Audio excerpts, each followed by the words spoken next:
திருட்டுகளில் பல விதம். நல்லூரில் இப்போ ரீசெண்டாக நடந்த ஒரு சம்பவம். கடையில் வந்து பொருள் வாங்க வர மாதிரி வந்து ஒரு பெண்ணிடம் வந்து செயினை அறுத்துட்டு போகிறாங்க. ஒரு பொருள் வாங்குற மாதிரி ஒருத்தர் வந்து நின்று ஏதோ கேட்குற மாதிரி அப்படியோ பேசிக்கிட்டு சைகை பண்ணிவிட்டு பாக்கெட்லேருந்து பணத்தை எடுக்கிற மாதிரி எடுத்து கொடுக்குற மாதிரி கொடுத்துட்டு காட்டிட்டு அடுத்த செகண்ட் செயினை பறிச்சுட்டு ஒரே ஓட்டம். இதில் அடுத்த கட்டம் வசூல் பண்ணுற திருட்டு. அஸ்ஸலாமு அலைக்கும் வரஹ்மத்துல்லாஹி வபரகாத்துஹு. அன்பார்ந்த அனைத்து உறவுகளுக்கும் இனிய இரவு வணக்கம். மீண்டும் மிக முக்கியமான சில தகவல்களோடு தான் வந்திருக்கேன். வீடியோவை கடைசி வரைக்கும் பாருங்கள். தெரியாத நண்பர்களுக்கும் மறக்காமல் ஷேர் பண்ணுங்கள். வீடியோ பிடிச்சிருந்தா ஒரு லைக் பண்ணுங்கள், சப்ஸ்கிரைப் பண்ணுங்கள், தொடர்ந்தும் சப்போர்ட் பண்ணுங்கள். குறிப்பாக எங்களுடைய நாட்டில் பல பகுதிகள் இப்போ இதில் வந்து பார்த்திங்கன்னா இந்த நல்லூரில் பிடிப்பட்ட நபர்கள் வெளியூரை சேர்ந்தவர்கள், வேறு மாகாணத்தை சேர்ந்தவர்கள். இப்போ சாதாரணமாக ஒரு திருட்டு ஒரு ஊருக்குள்ளே நடக்கும்போது அந்த ஊர் சார்ந்தவர்களையும் அந்த ஊரில் சம்மந்தப்பட்ட குற்றவாளிகளையும் தான் மெயினாக தேடுறது. போலீஸும் வந்து பார்த்திங்கன்னா இந்த ஊருக்குள்ளே இந்த சைன் ஸ்நாச் பண்ணக்கூடிய மாதிரி, இந்த குற்ற பின்னணிகள் இருக்கக்கூடிய மாதிரி யார் யார் இருக்கிறாங்க அப்படின்றத தான் 100% தேடுவாங்க. ஆனால் இப்போ இந்த நல்லூரில் நடந்த சம்பவம் பார்த்திங்கன்னா வெளியூரில் வெளி மாகாணத்துலேருந்து வந்திருக்கிறாங்க. இப்போ நான் இதுக்கு முன்னாடி கூட நான் ஒரு வீடியோ போட்டேன், அந்த சொய்சா அப்படின்னு சொல்லி கனடாவில் குடும்பத்தையே கருவறுத்த ஒரு கொலைகாரனை பற்றி. இப்போ நீங்கள் ஒவ்வொரு ஊர்களையும் இருக்கக்கூடியவங்க தயவு செய்து வெளியூர் ஆட்கள் வந்து தங்குறாங்க அப்படின்னா கொஞ்சம் அவங்கள நோட்டம் வைங்க. அவங்க எதுக்காக வந்திருக்காங்க, யார் என்ன, எந்த டீட்டெயில்ஸும் தெரியாது. அதே போல தான் இந்த சைன் ஸ்நாச்சிங் மாதிரியே கொள்ளை, திருட்டு இந்த மாதிரி சம்பவங்களும் இருக்குது. போதைப்பொருள் வியாபாரிகள், கடத்தல்காரர்கள், ஆட்களை கடத்தக்கூடியவங்க, குழந்தைகளை கடத்தக்கூடியவங்க அவங்களும் ஊடுருவுறாங்க. அதுக்கு அடுத்ததாக இன்னொன்று என்னென்னு பார்த்தீங்கன்னா இப்போ நிறைய பேர் வந்து அந்த தான தர்மம் பண்ணுறது மாதிரி அல்லது யாசகம் கேட்குற மாதிரி அல்லது ஏதாவது ஒரு சேரிட்டிக்கோ அல்லது பள்ளி வாயிலுக்கோ பாடசாலைகளுக்கோ முதியோர் இல்லத்துக்கோ அனாதை ஆசிரமத்துக்கோ அல்லது பன்சலைக்கோ கோயிலுக்கோ சர்ச்சுக்கோ நிதி திரட்டுற மாதிரி சில கும்பல்கள் வந்து வெளியாகி இருக்குது. இவங்களை பிடிச்சு சிலர் வந்து விசாரிச்சிருக்காங்க. இப்போ ரீசெண்டாக ஒரு ஹாமது பிடிபட்டுக்கிறாரு. ඇත්තටම සිවුරක් දාගෙන ඉන්න ඉඳලා කවුරු හරි හිතන්න පුළුවන් මේ ස්වාමීන් වහන්සේ කෙනෙක් කියලා. ඌ මම තාම අඳුරගෙන නැහැ. මගේ ව්‍යාපාර ස්ථානයට ඔන්න දැන් මේ ඇවිල්ලා ඉන්නේ. මෙතන ඉඳන් වෙන සිද්ධි දහමේ බලන්න. ගොඩක් අය இவர் வந்து ஆல்ரெடி இந்த நபர் சாதாரணமான நிலையில் எங்கேயோ கண்டிருக்கிறாரு. கண்டதுக்கு அப்புறமா இப்போ ரீசெண்டாக ஒரு புத்த பிக்குகள் மாதிரி ஆடை அணிந்து அவர் வந்திருக்கிறாரு. வந்து அதுக்கப்புறமா அந்த இது கேட்டிருக்கிறாரு. அவங்க வந்து அந்த ஒரு பாத்திரம் ஒன்று வச்சு அதில் யாசகம் கேட்குற மாதிரி வந்திருக்கிறாங்க. யாசகம்னு சொல்லலாம், நன்கொடைன்னு சொல்லலாம்.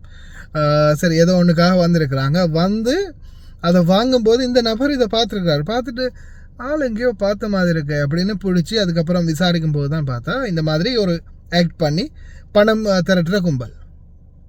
அதனால் இந்த மாதிரி நபர்கள்ட்டையும் கவனமாக இருக்கணும். முக்கியமாக ஊர்களில் குடும்பத்துக்கிட்ட சொல்லுங்கள். ஏன்னா நான் ஆல்ரெடியும் உங்களுக்கு நிறைய தடவை இன்ஃபார்ம் பண்ணியிருக்கிறேன்.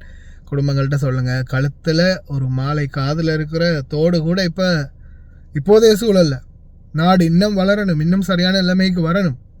பொருளாதார ரீதியிலையும் சரி, வறுமையிலையும் சரி, இன்னும் நம்மளுடைய நாடு அடிப்படையிலே கஷ்டத்தில் தான் இருக்குது. இன்னும் கொஞ்சம் டெவலப் ஆகிறதுக்கு காலம் போகலாம். அது வரைக்கும் இந்த வறுமை கோட்டுக்குள்ளே இருக்கக்கூடியவங்க பலரும் வந்து கடைசியில் திருட்டுத்தனத்தை தொழிலாக எடுக்கக்கூடிய நிலைமைக்கு தள்ளப்பட்டிருக்கிறாங்க. சட்டவிரோதமான செயல்பாடுகளில் ஈடுபடக்கூடியவங்களா அவங்கள மாற்றக்கூடிய நிலைமை இந்த நம்மளுடைய நாட்டு நிலைமை தான், பொருளாதார நிலைமை தான். உழைச்சி வாழ்கிறவங்க இருக்காங்க எவ்வளோ வறுமையிலையும். சிலர் வந்து இந்த மாதிரியான சூழலுக்கும் போயிடுறாங்க. எது எப்படியோ குடும்பங்கள்கிட்ட கொஞ்சம் அவேர்னஸ் பண்ணுங்கள். சின்ன குழந்தைகளுக்கு நகை போட்டு அனுப்புறது, தனியாக அனுப்புறது, வயதானவர்கள் நகை போட்டுக்கொண்டு வெளியில் போகிறது. அதே போல் பெண்கள் திருமண வைபவங்களாக இருக்கலாம், வேறு எங்கேயாவது சில விசேஷங்களாக இருக்கலாம், அந்த மாதிரி இடங்களில் நகைகளை போட்டு போகிறது கொஞ்சம் கவனம். ஏன்னா சொல்ல முடியாது இல்லையா, ஆடம்பரத்துக்காக நாம் போடுறது அணிகலன்கள் கடைசியில் அது நம்மளுடைய உயிருக்கே ஆபத்தாக முடியலாம். அதால் கொஞ்சம் கவனம் சிந்திச்சு செயல்பட சொல்லுங்கள்.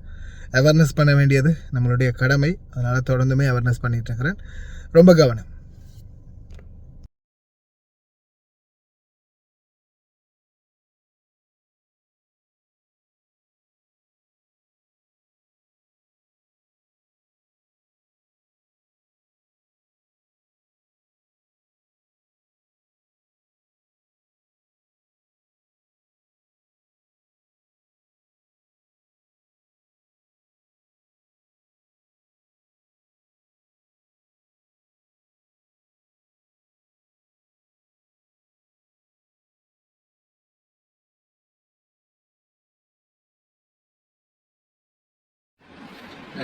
සුබ සන්ධ්‍යාවක් වේවා.